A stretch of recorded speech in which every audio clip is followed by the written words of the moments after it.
I don't know what to do. I'm writing this from a plastic chair in a hospital waiting room. It smells like bleach and quiet despair. My parents are in a room down the hall in a coma, and the doctors keep using words like unprecedented and unexplained. But I know what happened. I was there. I watched it happen. And the worst part, the part that is hollowing me out from the inside, is that I think I could have stopped it sooner. My life, up until a week ago, was normal, boring even. I'm 18, just finished the soul-crushing marathon of high school final exams. My parents are good people, quiet, loving, a little old-fashioned. My dad is an immigrant, came here with nothing, and has no family in this country. My mom was an orphan, raised in the system. So it's always just been the three of us. A small, tight-knit, unremarkable little unit. After my last exam, I came home and crashed. I was so mentally and physically drained that I slept for nearly 24 hours straight. It was a deep, dreamless, black hole kind of sleep. When I finally woke up, it was the next morning. The sun was streaming through my window, and for the first time in months, I felt light. The weight of school was gone. I felt free. I went downstairs to the kitchen, expecting to find my mom making coffee, the house smelling of toast and the comfortable quiet of a Saturday morning. My parents were there, but they weren't alone. Sitting at our small kitchen table in my chair was a man I had never seen before. He was maybe in his mid-30s. He had long, straight black hair that fell past his shoulders, a stark contrast to his pale skin. But his eyes were the first thing you noticed. They were a shocking, brilliant, jaundiced yellow, the color of a canary or a fresh bruise, and they were fixed on the bowl of cereal in front of him with an unnerving intensity. My parents looked up as I entered, and they smiled. Not their normal, warm smiles. These were bright, brittle, and a little too wide. "Good morning, sleepyhead," my mom chirped, her voice a full octave higher than usual. Come, join us. There's someone we want you to meet." I just stood there dumbfounded. A million questions were swirling in my head, but none of them could find their way to my mouth. "This is a relative of ours," my dad said, gesturing towards the man with a strange, almost reverent sweep of his hand. "He's been out of the country for a very long time. He's going to be staying with us for a while." I finally found my voice. "A relative? What relative? You don't have any relatives here. And Mom, you don't have any at all." The bright smiles on my parents' faces faltered for a fraction of a second. A flicker of something panic, annoyance passed through their eyes before the manic cheerfulness snapped back into place. "Oh, a distant cousin," my mom said, waving a dismissive hand. "From your father's side. It's a long story. We'll tell you all about it later. Now, sit. Have some breakfast." I sat. The meal was the most uncomfortable, unnerving 20 minutes of my life. The man never spoke. He never looked up from his bowl. He ate with a slow, deliberate precision, lifting the spoon to his mouth and back down without a single wasted movement. My parents, however, never stopped talking. They kept up a frantic, one-sided stream of chatter directed at him, answering questions he never asked, laughing at jokes he never told. "The weather is lovely today, isn't it?" my mom said to him. "You always did love the sun." "We'll have to take you to the park later," my dad added. Just like old times.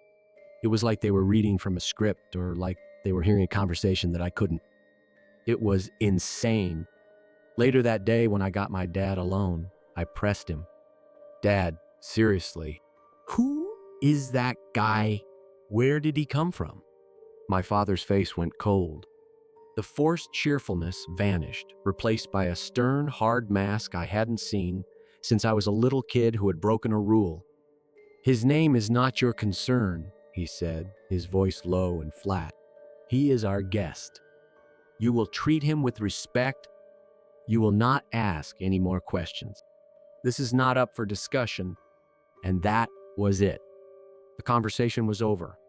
The first few days were a masterclass in quiet, creeping dread. The man remained a silent, unnerving presence in our home. He never spoke a word. Not one. I tried once. I found him alone in the living room, just standing in the center of the room, staring at a blank wall. "Look," I said, my voice shaking slightly. "I don't know who you are or what you're doing here, but this is my home," and I never got to finish. My parents appeared in the doorway as if summoned from thin air. "Don't be rude to our guest," my mother snapped, her voice sharp with a panic I didn't understand. "He is family. Apologize." I just stared at them, then at the silent man with the yellow eyes, and I retreated to my room. The house started to feel less like my home and more like a temple dedicated to this silent, creepy stranger. The power dynamic shifted in ways that were both subtle and terrifying. At dinner, my mother would serve his plate first, and then we would all have to wait. We weren't allowed to take a single bite until he had finished his entire meal, which he always ate with the same slow, methodical pace. Only when his plate was clean were we permitted to eat our own, now cold, food. Then we were forbidden from speaking to him directly. "If you have something to say, you say it to us," my dad instructed, his face grim. "We will relay the message." It was absurd. He was sitting right there, but I saw the look in my father's eyes. It was not a suggestion. It was a commandment. The worst part was the locked room. It was the spare bedroom upstairs, the one we used for storage. They cleared it out for him, and they started spending hours in there with him, the door locked from the inside. My mom would take him a tray of food, and then she and my dad would go in with him, and they wouldn't come out until long after dark. I couldn't stand it. The mystery was eating me alive. I had to know what was happening there. Last night, I did something I probably shouldn't have. I waited until they were all in the room. I crept up the stairs, my heart a frantic drum against my ribs. The old house has old doors with old-fashioned keyholes. I knelt down, my hands trembling, and put my eye to the cold brass. The room was dark, lit only by a few dozen candles they'd arranged on the floor. The air inside seemed to shimmer, and in the center of the room he was standing. His posture was ramrod straight, like a statue, his head tilted back and his long, thin arms raised towards the ceiling, his fingers splayed. He was utterly, unnaturally still. And my parents were on the floor in front of him, on their knees. They were prostrated before him, their bodies shaking, their heads bowed to the ground, and they were whispering. A low, rhythmic, frantic stream of gibberish, a language that wasn't a language, a sound of pure, terrified devotion. They weren't hosting a relative. They were worshiping a god. I scrambled back from the door, a wave of nausea and terror washing over me. This was wrong. This was a sickness. My parents were in some kind of cult, and this man was their leader. They were in danger. I was in danger. I ran to my room, locked the door, and I called the police. My hands were shaking so badly I could barely dial the number. I whispered into the phone, telling the operator that there was a strange man in my house, that my parents were acting erratically, that I was scared for our safety. They said they would send a car over immediately. I hung up, a small sliver of relief cutting through my panic. Help was coming. Knock. Knock. The soft, polite knock on my bedroom door made my blood turn to ice. I didn't move. I barely breathed. Knock. Knock. I knew who it was. I had never heard him move through the house before. He was always just there. But I knew. I slowly, shakily, stood up and opened the door. He was standing there, the man with the long black hair and the terrible yellow eyes. And for the very first time since he had arrived in my home, he was looking directly at me. And he was smiling. It was a wide, thin-lipped, maniacal grin, a grotesque slash of white in his pale face. It was a smile of pure, triumphant malice. All the fear, All the confusion of the past week erupted out of me in a single raw scream. Who are you? What have you done to them? Get out of my house. The police are coming for you. You hear me? They're coming. He didn't say a word. The horrible smile never wavered. He just held my gaze for a long, silent moment, and then he turned as calmly as if he were going for a stroll and walked down the stair. I followed him, stumbling, my mind a blank roar of terror and rage. He walked to the front door, opened it, and stepped outside. He didn't run. He just walked down the quiet suburban street, his tall, thin figure silhouetted against the streetlights, until he turned a corner and was gone. I ran back upstairs, screaming for my parents. I found them on the floor of the spare bedroom, amidst the extinguished candles.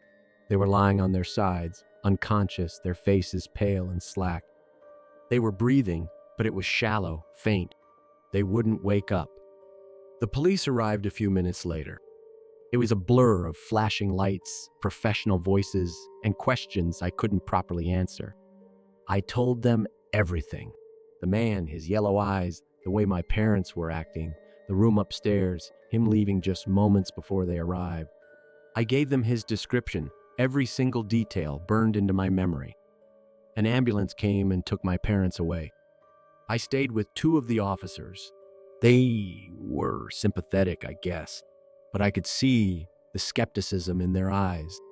They told me they were going to check the home security footage. We had a small, simple system, just a few cameras covering the front and back doors. I sat at my kitchen table, my head in my hands, as one of the officers reviewed the footage on his laptop. After a few minutes of silence, he called his partner over. "Hey, check this out." I looked up. The officer turned the laptop towards me. The screen showed the footage from the front door camera from just a few minutes ago. I saw myself, a frantic, terrified figure, following something. I saw myself screaming at the empty doorway. I saw the front door open, as if by a gust of wind, and then close again. But the man, the strange man with the yellow eyes, he wasn't there.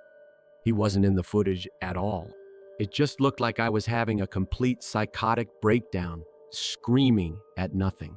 "There's no one there, son," the officer said gently.